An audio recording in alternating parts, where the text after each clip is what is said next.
O último profeta da Bíblia na tradição profética de Israel foi João Batista. Ele foi o profeta escolhido por Deus para ser o precursor de Jesus Cristo. O ministério de João se focava no arrependimento e preparação para a chegada do Messias. João não buscava glória para si, mas apontava para a grandeza daquele que viria após ele. João Batista, o último profeta da Bíblia, teve uma vida bastante singular. Ele costumava viver no deserto, se vestir com peles de camelo e se alimentar de mel silvestre e gafanhotos. Esse seu comportamento também remetia a outros profetas que o precederam, especialmente o profeta Elias. Além disso, João ficou conhecido como o Batista, justamente porque ele batizava as pessoas arrependidas como símbolo da purificação dos pecados. Embora o Senhor Jesus Cristo jamais tenha pecado, João Batista também foi o responsável por batizá-lo, um evento que basicamente marcou o início do ministério público de Jesus. Foi ainda João Batista, como o último profeta, que apresentou Jesus Cristo como o Cordeiro de Deus que tira o pecado do mundo, João 1:29 da manhã. Porque João Batista foi o último profeta. Para falar de João Batista como o último profeta da Bíblia, primeiro é importante considerar o contexto maior do ministério profético na história bíblica. Curiosamente, a primeira profecia registrada na Bíblia foi proferida pelo próprio Deus logo após a queda do homem. Foi Deus quem anunciou pela primeira vez a vinda de um Redentor capaz de resolver o problema do pecado, Gênesis 3:15 da manhã. Essa primeira profecia geralmente é conhecida como proto-evangelho, que significa primeiro evangelho. Depois, a revelação especial de Deus aos homens foi ocorrendo de forma progressiva, e nesse processo de autorrevelação Deus escolheu, capacitou e usou algumas pessoas como seus agentes. Portanto, os profetas na Bíblia são apresentados como os agentes da revelação de Deus. A primeira pessoa a ser identificada como profeta na Bíblia foi Abraão, Gênesis 20:7. Moisés, o grande líder e legislador de Israel, também era considerado um profeta, Deuteronômio 34:10.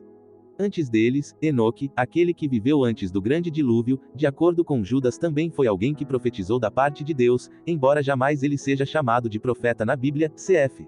Judas 1:14 da manhã. No entanto, parece ter sido com o profeta Samuel que teve início a conhecida escola profética de Israel, responsável por uma longa tradição de profetas que anunciaram a palavra de Deus desde o período da monarquia até o pós-exílio do povo de Deus na Babilônia.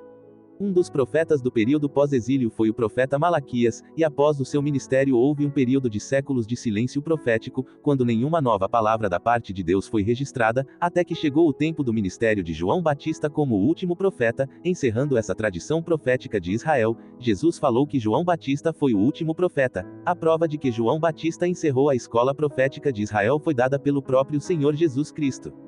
Foi Jesus quem falou que a lei e os profetas duraram até João, e desde então é anunciado o reino de Deus, Lucas 4:16 da tarde.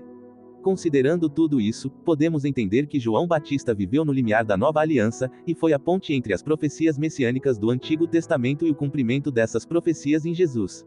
Isso, inclusive, está de acordo com o que escreveu o autor da carta aos Hebreus, ao explicar que antigamente Deus havia falado muitas vezes e de muitas maneiras através dos profetas, mas que agora havia chegado o tempo de Deus falar aos homens através de seu Filho, Hebreus 1:11 da manhã.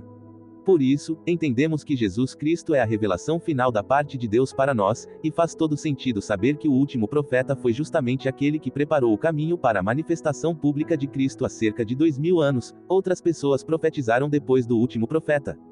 Muitas pessoas não entendem corretamente como João Batista pode ter sido o último profeta se na Bíblia há o registro de outras pessoas que profetizaram após ele. De fato, no tempo da Igreja do Novo Testamento, o texto bíblico cita pessoas que profetizavam entre os cristãos, como por exemplo, Ágabo e as filhas do evangelista Filipe, Atos 11:27 da manhã, 21:9-12. No entanto, esses profetas neotestamentários eram de um tipo bem diferente daqueles que pertenceram à tradição profética de Israel, e que estiverem envolvidos em eventos cruciais da história da redenção que culminou na encarnação do Filho de Deus. Um exemplo claro disso é que nenhum desses profetas trouxe qualquer nova revelação divina que se tornou doutrina para a igreja, e nem produziu qualquer escritura da parte de Deus. Parece que esses profetas tinham apenas uma atuação temporal e local nas comunidades cristãs. Na verdade, no Novo Testamento são os apóstolos os correspondentes aos profetas veterotestamentários. Assim como os profetas do Antigo Testamento, os apóstolos lançaram os fundamentos doutrinários da Igreja, e pela agência do Espírito Santo concluíram o cânon da Escritura, onde temos até hoje registradas de forma inerrante, infalível e autoritativa, todas as profecias de Deus para o seu povo.